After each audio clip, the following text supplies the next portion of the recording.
Maraming salamat sa pagpapatuloy ng ating balitaan. Narito tayo sa bahagi kung saan ang mga mahalagang tao sa likod ng mga balita ay ating makakapanayam. Ngayong umaga, tayo po ay binisita ng dalawa sa mga miyembro at opisyales ng Citizens Crime Watch o CCW, isang NGO na nagbabantay sa korupsyon at kung ano-ano pa ang kamalian sa ating gobyerno. Narito po ating bisita si Ginoong Hidelito M. Sisona at si Ginoong Pablito M.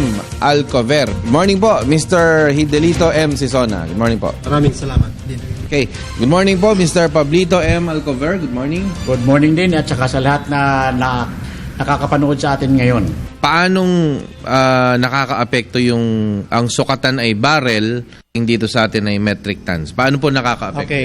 Kasi mahirap talaga sikapin ko ipaliwanag in a layman's way kasi very technical ang explanation.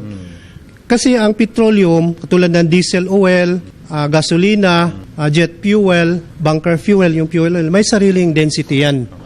Ang density niyan is less 1 ton per cubic meter. Kaya ang palaging binabasihan nila yung computation ay sa density ng tubig. Na kung katulad halimbawa ng diesel oil, ang density niyan ay nasa mga approximate 850 kilos per cubic meter. Ang density ng tubig nasa 1,000 kilos per cubic meter. Makikita mo ngayon, mayroon kang variance doon, mga 15%. Ito ang nawawala. Pangalawa, bakit mo babaguhin measurement sa pagbili mo ng oil sa Singapore, doon sa trading index sa MAC ng barrel, tapos pagdating dito, metric ton? Parang wala sa hulog sa engineering mathematics, no, sa formula. Kasi mayroon ng given Bumili ka ng barrel ngayon sa Singapore, bakit mo i-convert pa sa metric ton? Kasi yung barrel, international yan Okay. So ano po ang inyong mga suhestyon para ito ay mabigyan ng linaw at the same time, ika nga maharang itong mga ganitong klaseng kamalian? Ano po ang mga solusyon ninyo? Ang solusyon nito, number one, dapat ang gobyerno, particularly Bureau of Customs, magtayo sila ng monitoring team. Itong monitoring team are specialized only in petroleum. And they will be trained for marine cargo survey. Ibig sabihin, i-equip sila, marunong sila magsukat ng volume on board sa tanker, doon sa ilalim ng tangke ng barko, ng tanker, at yung documents analysis. Pangalawa, yung reforma sa some laws sa Bureau of Customs dapat maripormahan din, yung unit of measurement. Hindi metric ton kung hindi barrels. Pangatlo, yung inspection monitoring team, kasi sa ngayon mayroon lang tayong tatlong major ports, Batangas, Bataan, and Subic. Subic is a pre-fort. Ang custom control lang dito Batangas and this Bataan. Dahil nung ako yung nagiging cargo surveyor sa panahon ni Morales, Commissioner Morales, nakikita ko talaga ang lapses. Mayroong kakulangan sa technical side. Yun ang kulang sa government. Walang transparency. Ang aking panukala dito, as a concerned citizen, may pagmamalasakit sa bayan, ina-address ko tong problema na to. Kung ang gobyerno man ay kailangan sa aking tulong, I am very willing to help them to extend my technical know-how. Sabi ko, alang-alang sa bayan, alang-alang sa ating mga henerasyon. In fact, I wrote a letter to Commissioner Purisima dated January 14, pero wala pa silang reply, indicating all the solution of the problem and the other proposal. Kasi paulit-ulit na lang ang problema Kasi kawawa naman tayo, si Juan de la Cruz. May mga anak din tayo in this field. We need this country to move forward. Ang laki ng epekto nito sa ating taxation. Dapat it should be strengthening the collection, not putting more taxes to the people. It's there It's just matter of strengthening the collection in the industry. Wala akong saktan kahit kanino man.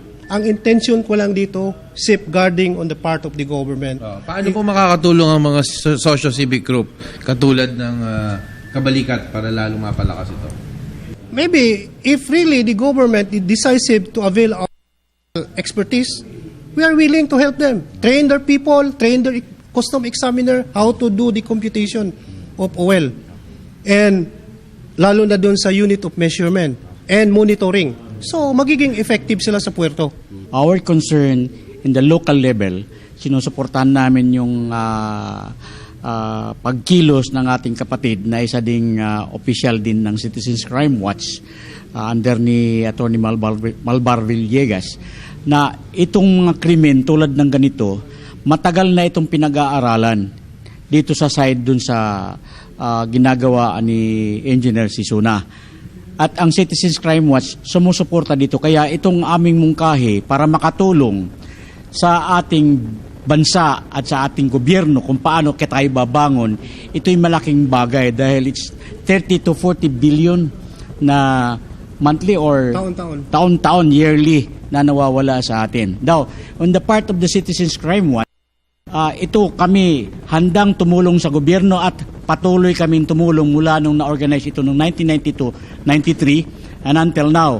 At the same time, we are also networking with the international Citizens Crime Watch like Canada, US, and other countries. Hong Kong, meron tayong branches doon, sa Singapore, because we want to help sa transnational crimes. Like for example, yung pagpasok ngayon sa mga malaking drug syndicate ngayon, yung pagpasok ng mga money laundering, itong cybersex, at saka yung mga human trafficking.